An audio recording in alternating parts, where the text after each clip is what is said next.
Hey guys, welcome back to another great episode of Sell Those Flipping Cars. I'm Zachary, and in today's episode, we're having the electric truck showdown. So stay tuned, guys.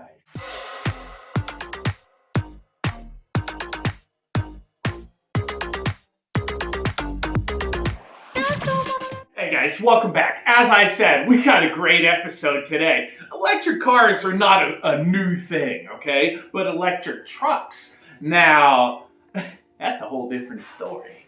All right, electric cars, yeah, we'll go 300-400 miles, whatever. I can carry 4 or 5 other people with me. Great. Hey, you want to look at my huge tablet screen? I have an electric car. It drives itself, right? But what do the trucks do?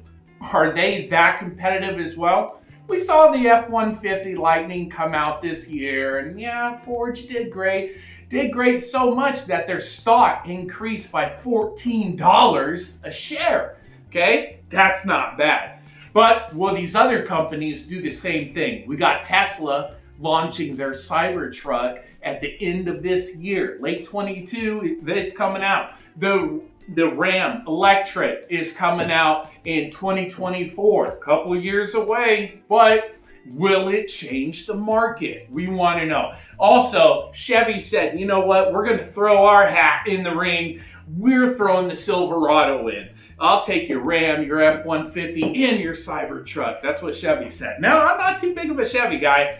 I don't like their maintenance procedures, or how long it takes to actually replace things on their vehicles. But, beside the point, Chevy is still trying to be competitive with everyone else in the market as well. And from the details that I saw, you guys are going to be definitely interested in this, okay? So let's go ahead and break these 4 trucks down and see from the price to the distance, the range that their batteries have, their tow capacity, and their power. See what truck is leading the market and which one should we be looking forward to releasing, okay? So let's go with price first. Across the board, no lie here, across the board, everyone wants to be competitive with one another. They're all starting their trucks off at $40,000. Now, of course, that's US, guys. So definitely take that in consideration, all your other countries, when exchanging the currency or whatever, to see how much it's going to cost you. Distance. Now, this was important because, yeah, it's great to have an electric vehicle. You feel good about yourself. You're not stopping at the gas station. But is it doing what you're supposed to be doing with the truck, right? I mean, don't get me wrong. I've had a lowered truck before, and everyone's like, lowered trucks aren't trucks because they can't do truck work. Okay. Can electric trucks do truck work? They're heavy. I mean, heavy, okay? We're talking about the F-150 Lightning being 6,750 pounds. It's huge, all right? It's heavy, but its tow capacity is 10,000 pounds. Now, that's great and everything, but remember as well, guys, that your range is going to be different if you are towing or hauling heavy loads. Just like it would be with gas or diesel, you would use more fuel economy when doing your truck work, okay? So let's go with distance. Silverado is saying, you know what, our base model is gonna have a 400-mile range, okay? The Ram truck and the Cybertruck are both leading with 500-mile ranges. That's not bad, guys, because the average distance driven by drivers in North America is 13,500 miles a year. Okay, that's 36 miles per day if you were to do, the same amount of driving every single day for the rest of your life. But what does this mean? That means that you do not have to stop for a charge in the same day. You can just charge your truck when you get home. And what does that mean? Are there home charging stations? Also, how long does it take to charge? It is a truck, so you would think that it would need a lot more power than a car. Well, home charging stations, Chevy said yes. Ford, Tesla, they all said yes. But Dodge, Mopar, come on, guys. Now, remember, it's no longer Dodge or Mopar or Chrysler, it's Stellantis. So Stellantis put out that they don't want to release all the details of the Dodge truck yet. The Ram 1500. That's the 1500 series, guys. Now, Stellantis put out an article saying, hey, we're looking to raise the bar in the industry and we're not going to foot the bill ourselves. Who else is going to do it? Guys, Stellantis, Chrysler, Dodge, whatever you want to be called, why don't you focus on getting the Ram on the market first, since it's not releasing till 2024. You're competitive this year. Are you competitive 2 years from now? The automotive industry is changing on a daily basis. So I am very interested to see how Stellantis does in launching their first electric truck ever, because they do have a chart on a timeline of all the other platforms that they're coming out with electric, like the electric Dodge Challenger, electric Dodge Dart, electric Ram 1500, all right? But let's see if you're still competitive in 2 years. Time will only tell, guys. Release dates on all these trucks. Silverado says fall of 23. The F-150 Lightning is on the market right now. Tesla is late this year, late 2022. The Cybertruck will be out there, and again, the Ram 1500 will not be hitting the market until 2024. So we'll see if Stellantis stays up with their competitors. Also, another thing I wanted to tell you guys on. Now, I'm going to release the power details that I got on all these trucks. Plays off a dual motor. Dual motor. There is a tri-motor option, but I went off dual motor because it is the base unit, and I'm going off base. You want to go higher, you want to have a racing series or whatever, that's you, boo-boo. I'm just looking at the base. All right, so Silverado, they're saying their power is going to be 660 ponies and 780 foot-pounds of torque. All right, that's 660 horsepower right out of the gate. Man, that's sick, okay? Think about an EcoBoost. An EcoBoost engine by Ford, you're looking at 360 horsepower, okay? And that is a twin turbo V6 engine, okay? 360 horsepower compared to Silverado's electric of 660 horsepower. That's nice. And the awesome thing with electric vehicles, guys, is you have the power now. Not, let me spool up with the torque converter. Nope, you got it now. That's why Teslas keep on beating all these other cars in races, because you don't have to spool up with electric cars. You got it now.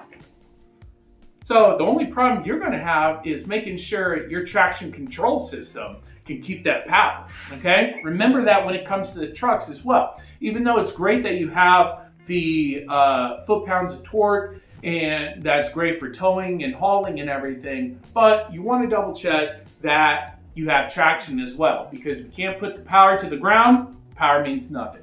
Stellantis, you didn't want to put out any details on the Ram 1500, probably because it's not releasing for another 2 years, and you want to see what everyone else goes with. I'm fine with that. I want you to be competitive, because the Ram 1500, boom, boom, boom, looks pretty nice for an electric truck.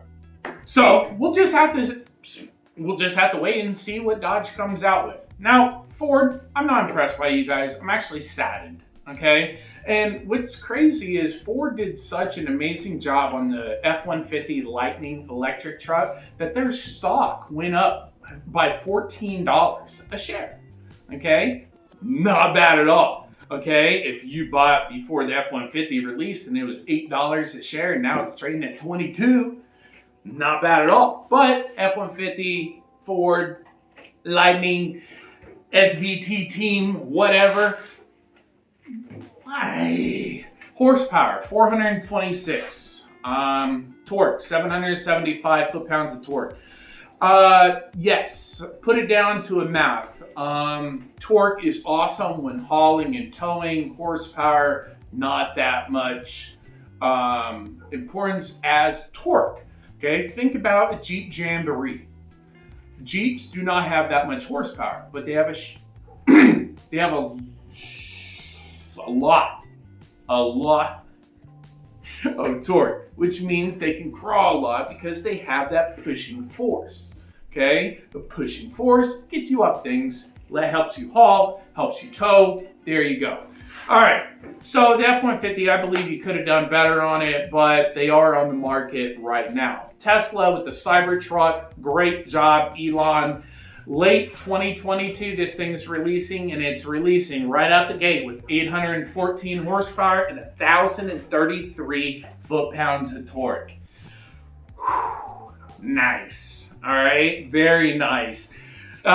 So with knowing all those details, my pick goes with the Tesla Cybertruck.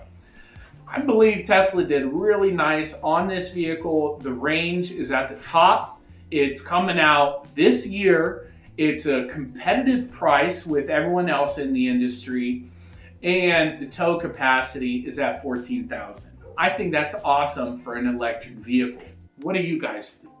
Do you guys own a truck? And if so, would you consider an electric truck?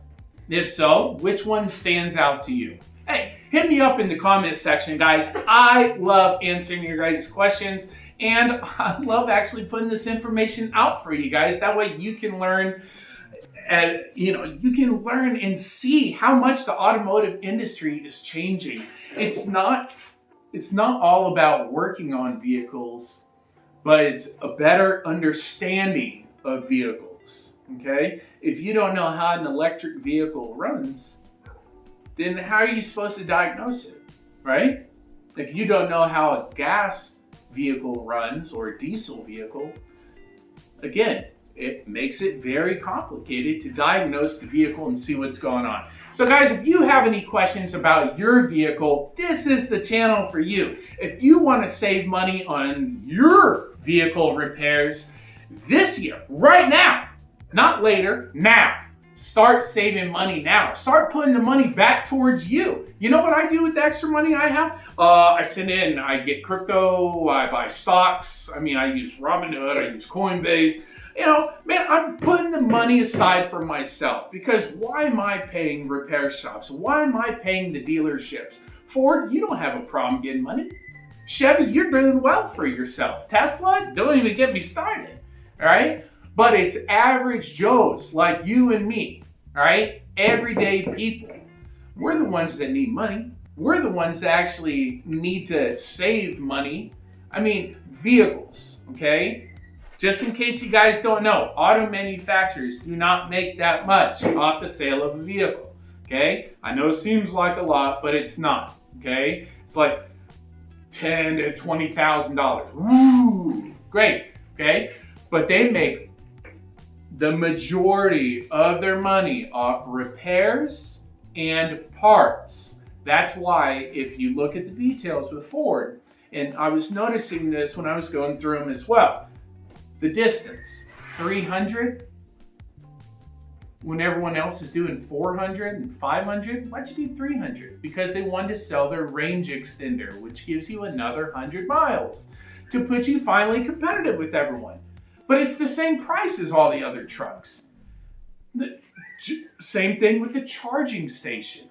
Why am I 14 to 19 hours for a Ford? It's not a Tesla, okay? If it was like a Tesla, right, and there was a bunch of Easter eggs. Now, if you don't know what an Easter egg is, in digital world, an Easter egg is a hidden advancement. A hidden upgrade, okay? There are Easter eggs in Tesla vehicles that unlock performance upgrades of the vehicle, okay? Amazing. Ford, I don't know. I feel like they're trying to nickel and dime the people that want to support, trying to actually support the Ford movement and get an electric Ford. But a charging station for Ford is an additional $800. So you can pretty much just put that on there along with the range extender, and pretty much your Ford's going to run about $46,000. So you're still going to be above all the other competitors. Also, one other thing that I thought was pretty funny was Stellantis didn't want to put out a lot of the details about the Ram 1500, but When asked about how much time does it take to charge up the batteries from 0 to 100, their response was 15 minutes to overnight. Well, obviously, Stellantis, it's going to take more than 15 minutes,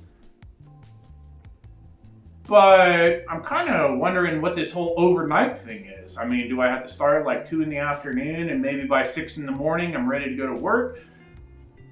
Hopefully we get filled in within the next 2 years before the Ram releases in 2024. So guys, thank you so much for actually checking out another great episode here on the channel. If you do want to know more about electric cars, hey, so do I. And I want to make the episodes for you guys. That way you are notified and you know more about vehicles, because the automotive industry is an ever-changing industry and it changes on a daily basis. Everything and anything can actually affect the industry and change it. So the episode, are electric cars safe in the winter? And a little bit more about Cummins run on any fuel engine. They said it can run on nitrogen. Okay, so I want to know the fuel economy difference between gasoline and nitrogen. So if you want to know as well, definitely stay tuned here on the channel. Make sure you hit that subscribe button, hit the bell notification. That way you get notified of all my future videos that I release here on the channel. And if you like today's video, make sure you smash the like button. It tells YouTube and myself I'm putting out some great information, and I'll continue to do so.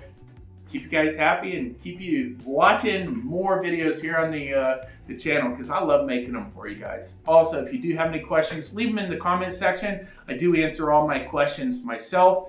That way, make sure you're on the right track. And so, guys, thanks so much for actually checking out Sell Those Flipping Cars. I'm Zachary, and if you're looking to, decrease your auto repair bills, then hey, you're on the right channel. Make sure you subscribe, and until next time, keep on wrenching, guys. Take care.